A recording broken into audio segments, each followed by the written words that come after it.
SpreakerPros.com. See what you are missing.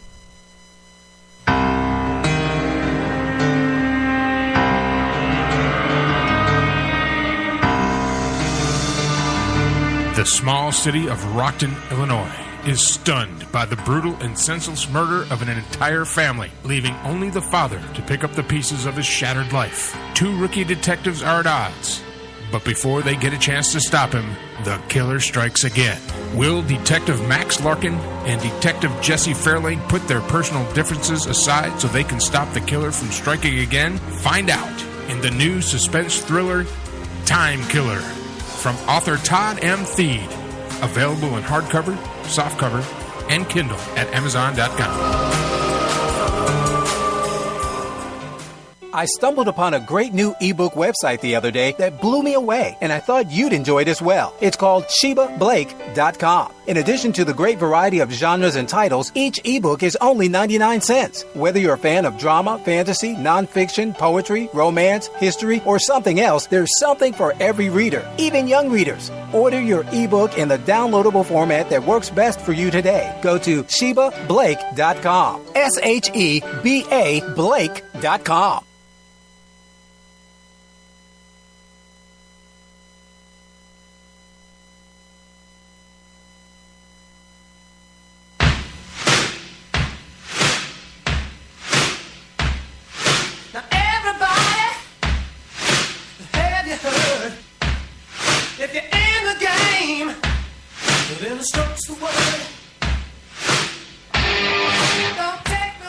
All right, welcome back. Little short commercial break before we head into the last segment. In the next hour, we'll be talking nothing but NFL football. Just a reminder, next Wednesday night, I have been in negotiation, and it looks like it's going to come to fruition.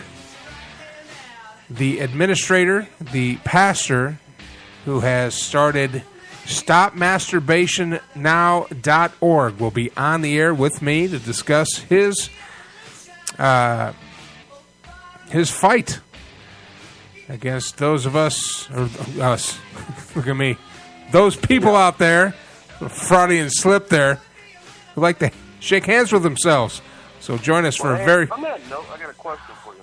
Is it inappropriate to discuss what I did about a shoe commercial you played during your first commercial break? I think maybe you should make that commercial a repeat throughout your show whenever he comes on. Dude, I met these guys on Facebook. Just be a constant snapping noise in the background. It's StopMasturbation.org. Now, I don't know if it's a fake site or not, but he's going to come on, and the administrator of it, we've been going back and forth, and he's going to come on and talk about it. But they got stuff on there like anti-masturbation gloves, which are these rubber gloves with like spikes in them. What the fuck? Go to the site, man. StopMasturbation.org. It is freaking hilarious. You might have to come into this. I'll have to get some headphones. You'll have to come into the studio for that one. That's just ridiculous. You put these things on? Yeah, I guess. And then where can I start itching? No, we want to stop masturbation. No, don't worry about it if you lose an eye. Did you go to their site? Yeah. They also got the thing where you strap your kid in it. It's like this crucifix thing to keep him from touching his sin parts. When people have enough time, you hear they talk about country going down the shitter. It's not that bad when you have jackasses who make stopping masturbation, and that's something that they feel like needs to be promoted and discussed, and we need to have awareness of this. And shit ain't that bad. When somebody's got time to come up with the anti-masturbation glove. But anyway, they're coming on the show next week, so we're going to have them on. And,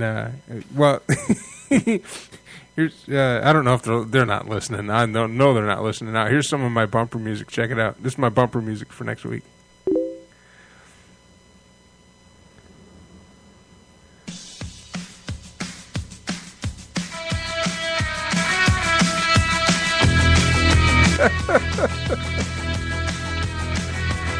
This is like the number one masturbation song of the 80s right here.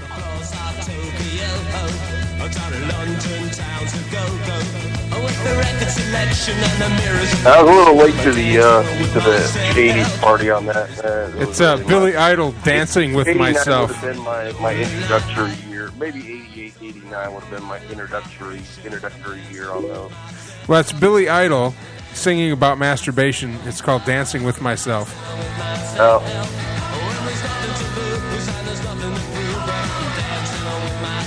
And then, of course, this one, the perennial self gratification song, Cyndi Lauper with She Bop.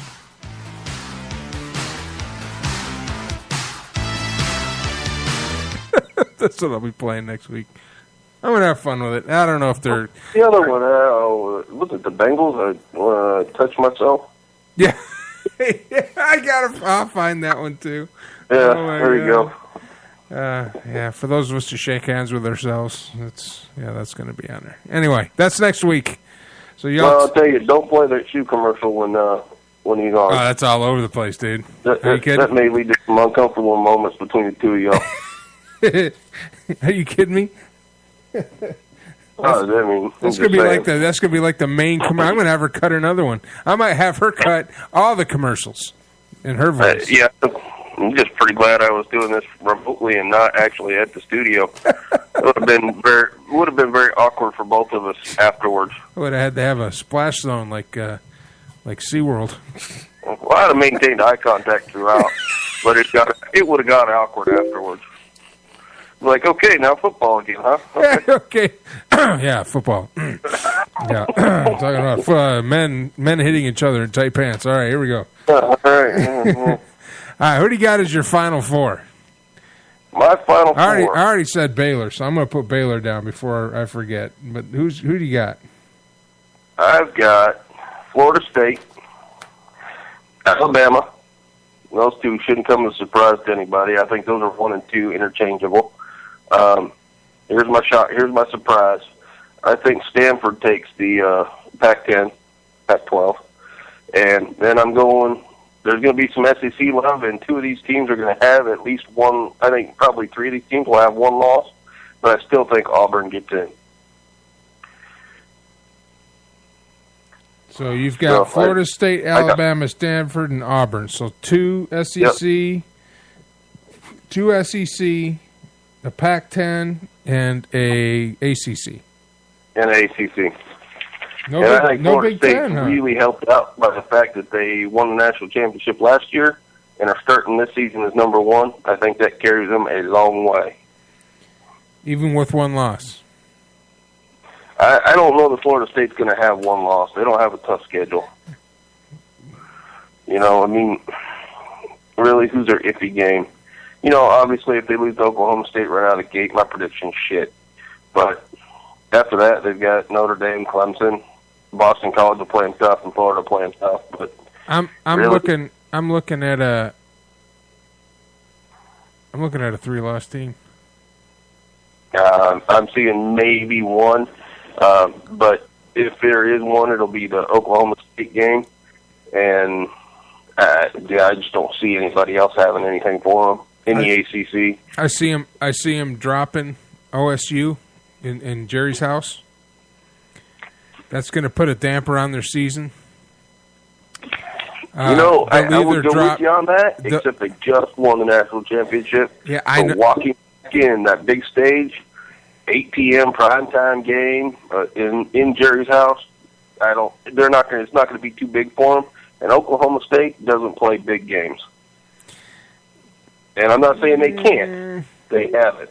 Well, I'm saying if they're going to lose, they're going to lose 3. They're going to lose Oklahoma State. That's going to set them up to either drop Clemson or Notre Dame, which are 2 ranked teams. And I'm just going to say Miami puts it on them.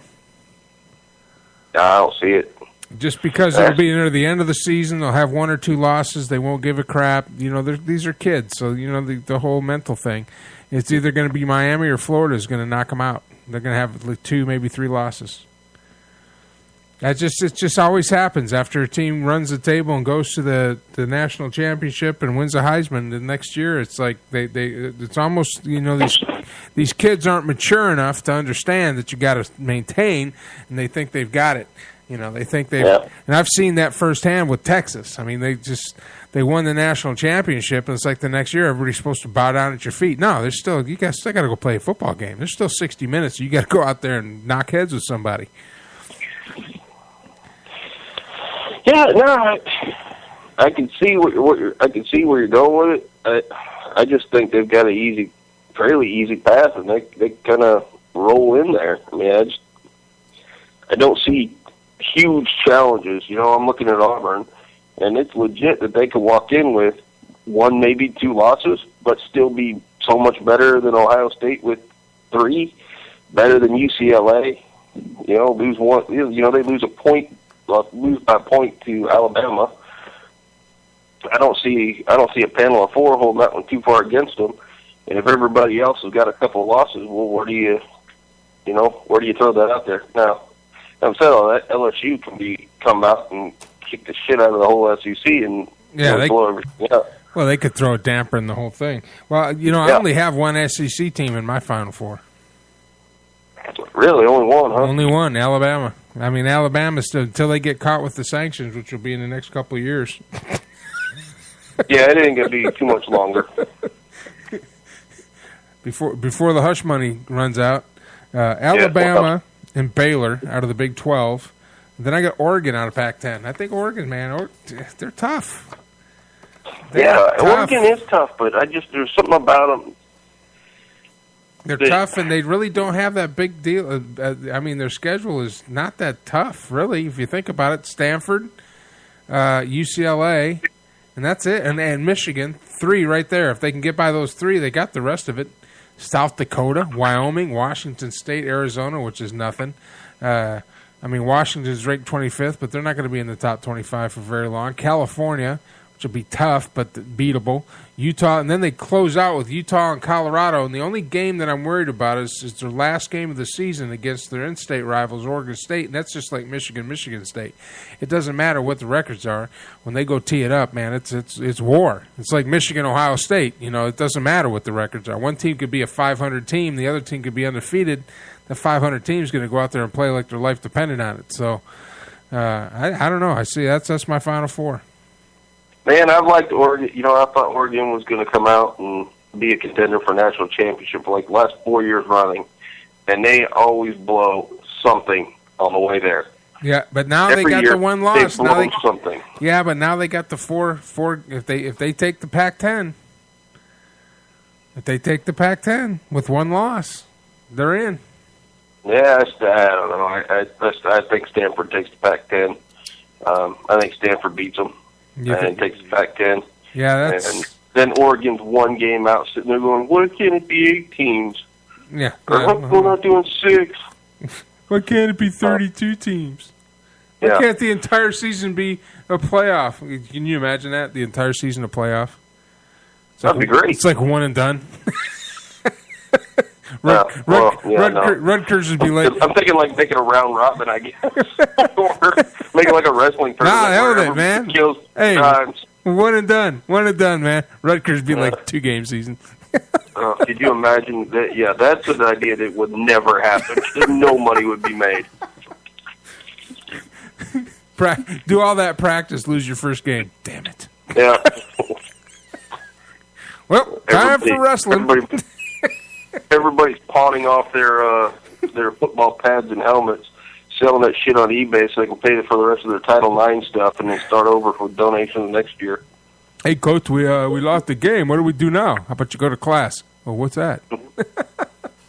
Oh, okay.